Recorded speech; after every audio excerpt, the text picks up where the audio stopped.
मेरे पीछे मौजूद ये इमारत किसी भूल भुलैया से कम नहीं है। पता है क्यों? क्योंकि इसके अंदर जाने वाला इसी के अंदर उलझ कर रह जाता है। दरअसल यहाँ पर जाने वालों ने बयां किया है कि इसके अंदर जाने के बाद उनकी परछाई गायब हो जाती है। ये तो एक डरावनी कहानी है, लेकिन इसके पीछे का तर्क ये बताया जाता है कि आज से कई साल पहले इस इमारत की दूसरी मंजिल पर रहने वाले एक लड़के ने जहर खाकर अपनी जान दी थी, और उस घटना के बाद यहाँ पर कई ऐसी भूतिया गतिविधियाँ होने लगी जिसकी वजह से इस इमारत की काया पलट गई। उसके बाद धीरे धीरे करके इसमें रहने वाले लोग यहाँ से चले गए और पीछे रह गया तो ये बदनाम ढांचा, एक ऐसा खंडर जिसके अंदर जाने से आज भी लोग डरते हैं। लेकिन अब मैं इसके अंदर जाने वाला हूँ। मैं उस कमरे में भी जाऊँगा जहाँ पर उस लड़के ने अपनी जान दी थी, और अपनी परछाई से एक एक्सपेरिमेंट करके देखूंगा। देखना यह है कि इस इमारत की भूल भुलैया मुझे भ्रमित कर पाती है या नहीं। मेरा नाम है स्वप्निल खताल और यह है एक हॉन्टेड एक्सपीडिशन।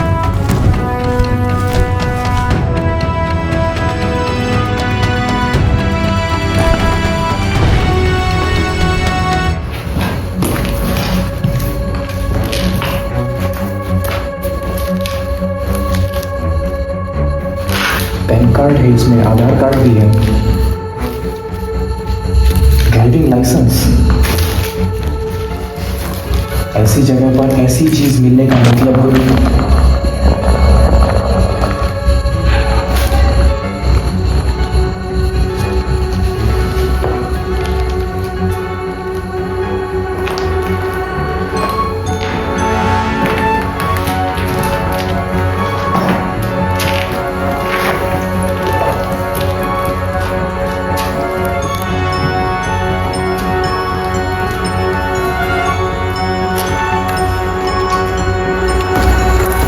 ऐसी जगहों पर जब हम अन्वेषण करते हैं तो हमारे मन में सिर्फ एक जिज्ञासा होती है, ये जानने की जिज्ञासा कि अगले कमरे में क्या होगा।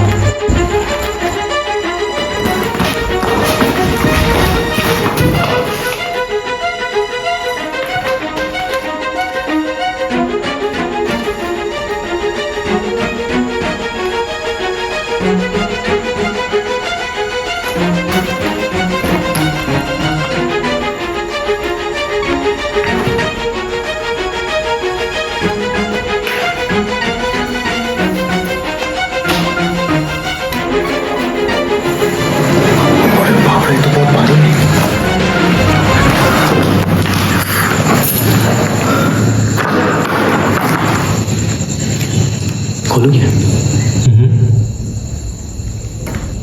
देखते तो है कि क्या है अंदर।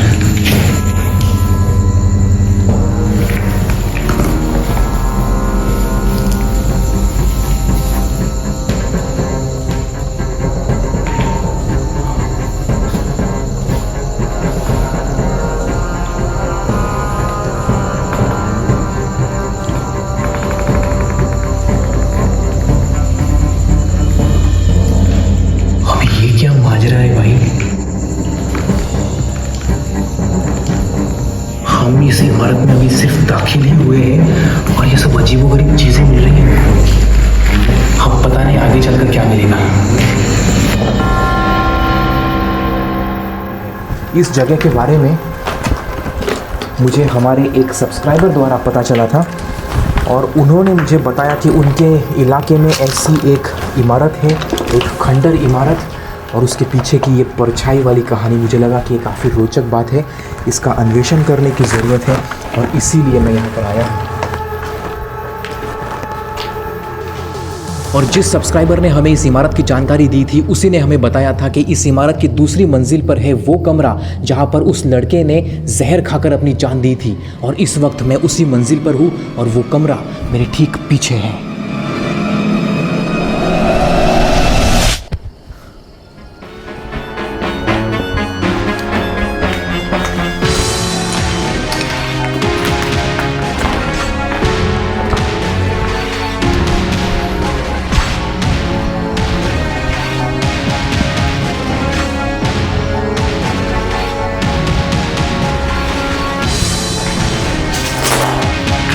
एक अजीब सी गंध है इस रूम के अंदर, लेकिन सैकड़ों सालों से अनछुए खंडर के अंदर इस तरह की गंध आना कोई हैरत की बात नहीं।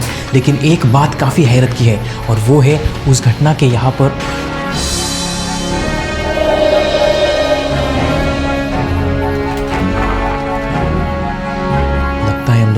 अकेले नहीं है।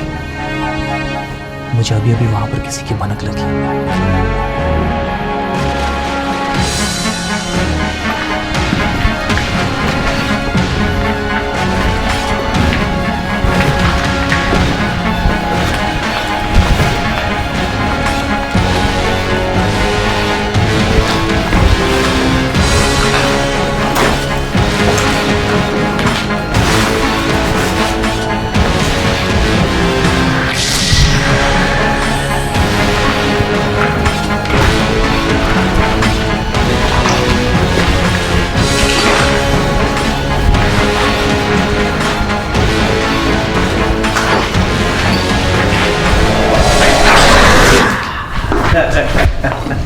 क्या मजाक कर रहे थे? चलो।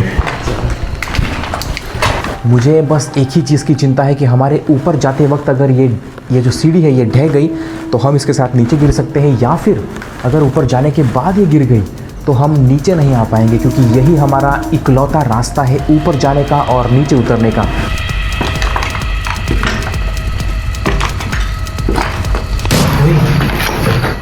बुलेट उधर रह गया, लाइसेंस वाला यार। एक काम करो, तुम लोग इधर रुको, मैं लेके आता हूँ। ऊपर मत जाना, ठीक है? मेरे को देखना, ऊपर मत जाना, इधर रुकना, ठीक है? मैं लेके आता हूँ उसको। पता है, जब ऐसी जगहों पर हम ग्रुप्स में आते हैं तो ज़्यादा डर नहीं लगता, क्योंकि सब होते हैं साथ में। लेकिन जब अकेले होते हैं तो माहौल ही बदल जाता है पूरी तरह से। यहाँ पर इस माहौल को देखिए, काफ़ी खौफनाक और डरावना लग रहा है, लेकिन अब क्या करें, भूल गया था तो आना तो पड़ेगा ही। ये देखिए, यहीं पर है, ये इसी को भूल गया था मैं। इसको वापस लेने के लिए इसलिए आया हूँ ताकि मैं वापस जाने के बाद पता लगा सकूँ कि ये किसका है, और शायद इसे उस इंसान को ढूंढ कर उसे वापस लौटाने की कोशिश भी करूँगा मैं। इस वक्त हम लोग इमारत की अगली मंजिल पर पहुंच चुके हैं। यहाँ पर आने के बाद हमने सोचा कि अलग अलग होकर हर रूम का मुआयना करते हैं, क्योंकि बहुत ज़्यादा कमरे हैं यहाँ पर। लेकिन फिर हमारी टीम के एक मेंबर को रूम के बगल में बाहर की तरफ कुछ निशान दिखाई दिए। वहाँ जाने के बाद मुझे पता चला कि वो निशान किसी ऐसी चीज़ का था मानो किसी व्यक्ति ने कुछ वहाँ से घसीट कर ले जाने की कोशिश की हो। और निशान का पीछा करने के बाद जब मैं कमरे के अंदर गया तो वहाँ पर छिपाए हुए मुझे कुछ ड्रम्स दिखाई दिए। उन ड्रम्स के अंदर भरी हुई थी शराब। इसका मतलब ये है कि यहाँ पर अवैध शराब बनाने का या फिर उसे स्टोर करके बेचने का कारोबार चल रहा है। उन ड्रम्स को आप अपने घर पे या दुकान में नहीं रख सकते, क्योंकि ये गैर कानूनी है इसीलिए। लेकिन अब इस इमारत के भूतिया होने के पीछे का मुझे एक और कारण लग रहा है। शायद यहाँ पर जो लोग ये अवैध काम कर रहे हैं उन्होंने भी इस इमारत को इस तरह से भूतिया तौर पर बदनाम किया हो सकता है ऐसा भी हो। लेकिन इस वक्त मुझे वो एक्सपेरिमेंट करना है, वो परछाई वाला एक्सपेरिमेंट, ताकि मैं वाकई में जान सकूं कि सच क्या है और झूठ क्या है।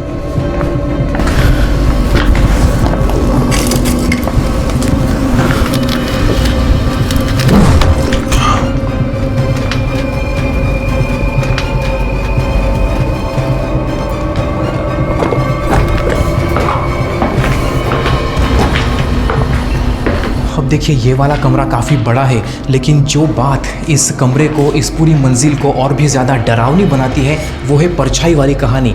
यहाँ पर कई लोगों ने इस बात का दावा किया है कि यहाँ आने के बाद आपको आपकी परछाई दिखाई तो देगी, लेकिन कुछ वक्त के बाद वो परछाई वहीं पर रुक जाएगी।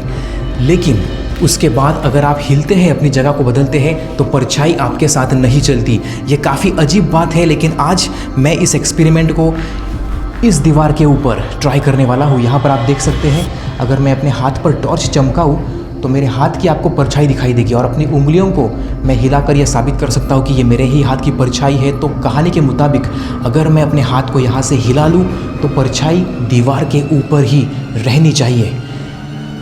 चलिए आजमा कर देखते हैं।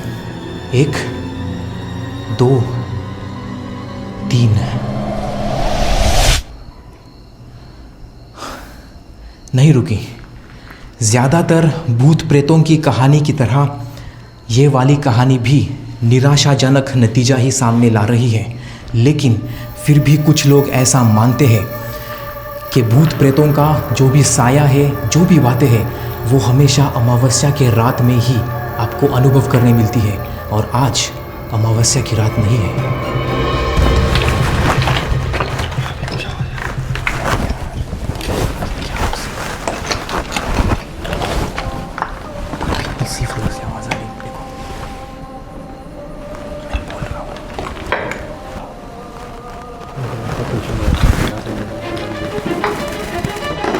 ये हम लोग तो इधर से आए थे ना। यहाँ पर तो पूरी दीवार बनाई गई है, लेकिन ये तो साफ दिख रहा है कि ये दीवार बाद में बनाई है। यहाँ पर देखिए रंग अभी भी है, प्लास्टर है, लेकिन यहाँ कुछ भी नहीं। ये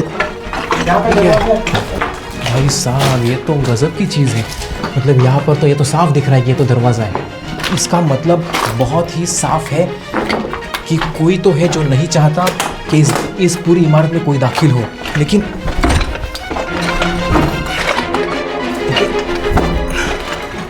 तो ऐसे तोड़ना सही नहीं होगा, मतलब इसके वाइब्रेशन से ये भी बाप रे। मतलब मैं अब तक इतने सारे खंडरों में गया हूँ, लेकिन ऐसी कोई परिस्थिति नहीं हुई है। एक काम करते हैं, ऊपर चलते हैं और फिर देखते हैं। चलो देखते क्या है। अरे भाई साहब, ये देख रहे हैं आप यहाँ पर? भाई यहाँ तो इधर तो ज़मीन है। ये तो गज़ब का कन्फ्यूज़न है भाई। मतलब अभी हम सीढ़ी चढ़ के फर्स्ट फ्लोर पे, मुझे एटलीस्ट ऐसे लगा कि फर्स्ट फ्लोर पे आए हैं, लेकिन अब हम इस कमरे में आए जहाँ पर हम लोग आए ही नहीं थे। लेकिन वहाँ पर एक खिड़की है और खिड़की के बाहर मुझे बिल्डिंग्स दिख रही है और नीचे तो साफ दिख रहा है कि ये तो ज़मीन है। ये तो गज़ब का कन्फ्यूजन वाला स्ट्रक्चर है भाई। ये जिसने भी आर्किटेक्चर क्रिएट किया है गज़ब का ही किया है। लेकिन एक बात तो तय है कि अब मेरे बाहर जाने का इंतज़ाम हो गया। लेकिन एक सवाल है मेरे पास आप लोगों के लिए, अगर आपके भी इलाके में इस तरह का कोई हॉन्टेड स्ट्रक्चर है, कोई खंडर है, तो कमेंट कीजिए नीचे, ताकि हम वहाँ पर आए और उसका अन्वेषण करें, ताकि दुनिया उसे देख सके और कहानी से भी वाकिफ़ हो सके। खैर, अपना कीमती समय देकर ये वाला एक्सपीडिशन देखने के लिए आपका बहुत बहुत शुक्रिया। मेरा नाम है स्वप्निल खताल और मैं आपसे मिलूँगा अगली बार। Till then, see you next time.